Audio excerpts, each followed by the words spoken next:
When you hear the term police sex scandal, you're probably thinking about that scandal that dominated the news 3 months ago, involving the Tennessee female officer Megan Hall that had sex with a bunch of her coworkers and superiors. But that is not what we are talking about here. We are talking about a recent police sex scandal that involves the West Virginia State Police. This is a scandal that is much worse. It is one that involves multiple perpetrators and countless victims being illegally filmed naked without their knowledge, and some being sexually assaulted. And for some reason, this story is not getting much attention yet, but I feel will soon blow up due to what has recently been uncovered about it. So it all began last year when an anonymous letter was sent to the governor of West Virginia alleging a whole laundry list of sexual misconduct within their state police department. The allegations included toxic culture, drunken fights, but as far as the sexual stuff,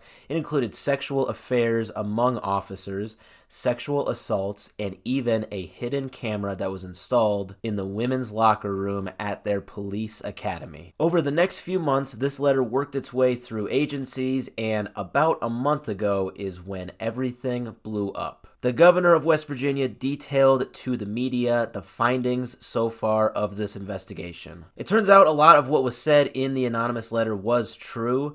There were sexual affairs and there was a toxic culture. Also, remember that thing that I said about the hidden camera? Well, the governor also confirmed that, yeah, this was found to be true. He said that a state trooper had installed a hidden camera in the women's locker room at their state police training academy, which is where new recruits would go for their initial training, but I'm sure current officers go there for trainings as well. The governor went on to say that when other state troopers found evidence that women were being filmed changing in the locker room, they destroyed this evidence, which is of course extremely illegal, tampering with evidence. And now, just days ago, an attorney came out saying that she has a client list of 42 women, including 10 minors, who are all suing the department for either sexual assault or for sexual abuse for being filmed in the locker room. And the reason there are minors involved in this is because they had attended what is called the Junior Trooper Academy, which I'm assuming is a sort of training for people who are still in school,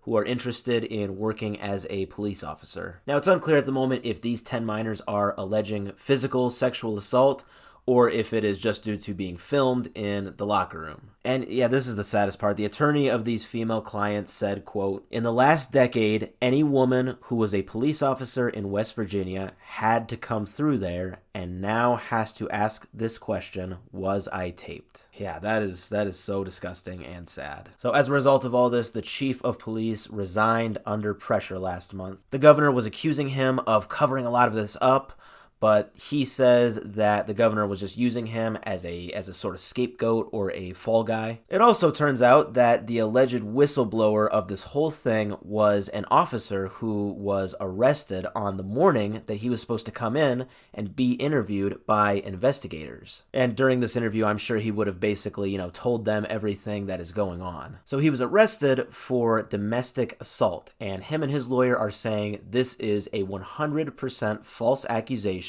that was only done to persuade him to keep his mouth shut. So only time will tell what more gets revealed in this investigation. It sounds like more and more women are now coming forward talking about their abuse involving the West Virginia State Police, or at the very least they are recounting toxic culture within it. It's basically a snowball effect at this point as more people are coming out of the woodwork. And the attorney I mentioned earlier came out this week and said that the more recent allegations of sexual misconduct and abuse are, quote, much worse. And there are even more things being investigated that I didn't even mention here. So, one involves an officer stealing money from a casino.